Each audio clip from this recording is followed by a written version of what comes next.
Euzu billahi mineşşeytanirracim. Bismillahirrahmanirrahim. Elhamdülillahi rabbil alamin ve salatu vesselamu ala resulina Muhammedin ve ala alihi ve sahbihi ecmaîn. Amma ba'd. Allah azze ve celle izniyle bugün önemli gördüğüm, vacip gördüğüm ve çokça sual verilen bir mesele olan haramların bilerek edilmesi barədə danışmaq istəyirəm. Və adətən haramların edilməsi barədə 3 məsələ çox öne çıxır. Bunlardan birisi faizdir, bunlardan birisi sigaret, bunlardan birisi ise içkinin daşınması meselesidir. Ve bugün Allah Azze ve Celle'nin de esas faizin üzerinde duracağım. Çünkü bugün faiz bütün insanların hayatını əhatə eden ve çokça məşhur olan büyük günahlardan birisidir. Yani insanları pul vasıtasıyla, insanları bank kartları vasıtasıyla, insanları kredi kartları vasıtasıyla bu harama doğru yönlendirirler. Və insan da elədir ki, iman bəzən qalxır, bəzən zəifləyir. İman zəifləyəndə haramlara doğru yönəlməyə meyilli olur. Və bu anda haramlara doğru yönəlmə anında Allah Azze ve Celle'yə sarılıb, Allah Azze ve Celle'yə yönəlib, ona dayanıb, ona güvənib haramlardan çəkinmək lazımdır. Baxın gözəl qardaşlarım, bir hədis sizə zikr eləyəcəm. Müslimdə keçən hədisdir və oxuduğu zaman insan dəhşətə gəlir. Baxın Cəbr radiyallahu anhu buyurur ki, hədis Müslimdə keçir. Buyurur ki, "Qale la'ane Rasulullah sallallahu aleyhi ve sellem akiler riba ve mu'kilehu ve katibehu ve şahidih." Bakın Allah Resulü sallallahu aleyhi ve sellem buyurur ki, riba yiyen, onu yazan, onu daşıyan, ona şahit olan, riba faiz yiyen, yediren, yazan, şahit olan hamısı lənətlənmişdir. Və davamda Allah Resulü sallallahu aleyhi ve sellem buyurur ki, وَقَالَهُمْ سَوَاءٌ Onlar hamısı eynidir, bərabərdir. Ribanı yiyən, yedizdirən, yazan, şahid olan hamısı eynidir. Baxın, Allah Resulü sallallahu aleyhi ve sellem həmin insanın lənətləndiyini buyurur. Lənətlənmək nədir, qardaş? Cəhənnəmə girməyin bir vasitəsi. Müsəlman bu həyatı nə üçün yaşayır? Rəbbinə ibadət eləmək üçün, Allaha və Rasuluna itaat eləmək üçün, Allah Azze ve Celle'nin cənnətini qazanmaq üçün, həmin o bol nemətlərə sahib olmaq üçün yaşayır. Və ona görə bu cür günahlar ki var, hansı ki insanları məhv edəcək, həmin günahlardan çəkinmək lazımdır. Və bəzən insana belə şeytan şübhə verir ki, yəni sən neyniyəcəksən qardaş, az qazanırsan, get kredi kartlardan istifadə et və ailəni dolandır. Bax gözəl qardaşım, bax əziz qardaşım. Hansı ki o istifadə elədiyin kredi kartlar ki var, onlar sənə heç nə qazandırmır. Nəticədə ayın sonunda səndən xərclədiyindən artığını da ödəməyi tələb edir. Sən bəlli bir maaşla keçinməyi bacarmadığın halda əlavə elədiyin borcları da verərək yaşamağı necə bacaracaqsan? Deməli bu sənin ruzin deyil də, səni daha da əziyyətə və məşəqqətə salan şeydir. Necə sələflərdən gələn belə bir söz var ki, bu haram üçün gəlir bu ümumiyyətlə ki, haramın əvvəli şirin, sonu isə acı olur. Nəyə görə? Çünki əvvəlində insana bir həzz verir, amma çox qısa müddətli bir şeydir. Sonunda isə həm dünya həyatında cəbəlləşirsən, əlləşirsən, həmin o haramın çətinliklərlə mübarizə edirsən, həm də axirət yurdunda onun verəcəyin hesabı ilə mübarizə aparırsan.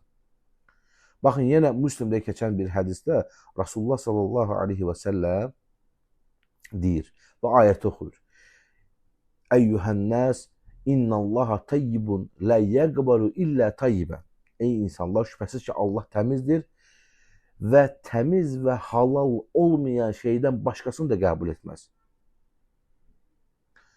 Və həmçinin yenə Allah Azze ve Celle buyurur, Allah Resulü ayətləri sıralıyor. Ya eyyuhəllezine amenu kulu min tayyibati ma razaqnakum. Ey iman gətirənlər, sizə verdiyimiz təmiz ruzilərdən yeyin. Baxın, bu iki ayətdə də Allah Azze ve Celle təmiz olan şeyləri qəbul etdiyini, Allah Azze ve Celle təmiz olan və insanlara da təmizi əmr etdiyini bizlərə buyurur. Həmçinin başqa bir ayətdə Allah Azze ve Celle buyurur ki, Ya eyyuhar Rasul, kulu min tayyibati ve'melu salihan inni bima ta'maluna alim. Ey Rəsullar, halal olan şeylərdən yeyin və salih əməllər edin. Çünki mən sizin etdiklərinizi yaxşı bilənəm.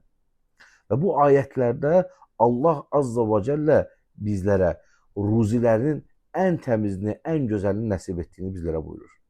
Və bu ayətləri dedikdən sonra Allah Resulü sallallahu aleyhi və səlləm hədisə davam edir və deyir ki, bir kəs ki, uzun səfərə çıxır, saçları dağılmış, üstü başı toza torpağa bulanmış bir halda əllərini səmaya açaraq ya Rab, ya Rab, ya Rab deyə dua edər.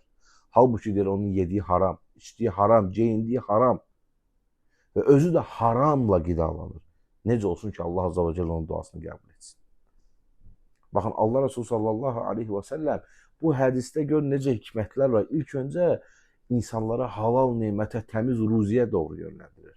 Və təmiz ruzinin Allah Azze və Celle tərəfindən gəldiyini bildirir. Sadəcə Allaha təvəkkül etmək lazımdır. Allahdan haqqı ilə istəmək lazımdır. Halallara yönəlmək lazımdır ki, Allah Azze və Celle onu sənə nəsib etsin. Cəhd eləmək lazımdır. Ki, nəsib etməsə belə bu sənin imtihanındır. Hər kəs zəngin olacaq, hər kəs belə deyim də pulla imtihan olunacaq deyir ki, insanlar da pulsuzluqla imtihan olunur.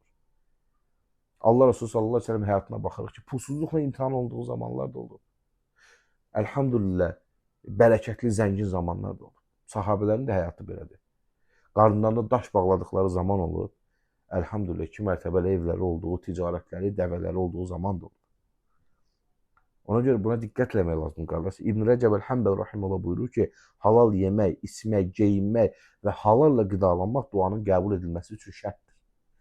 Necə hədisdə ki bildirir, haramla qidalanır, haramla yaşayır, necə duası qəbul olunsun? Bunun məfhum müxalifi nədir? Deməli, halalla yaşayan da duası qəbuldur. Ona görə əziz qardaşlar, bu debit kartlardır, haramlardır, bunlardan çəkinin. Vallahi bunlarda heç bir fayda yoxdur.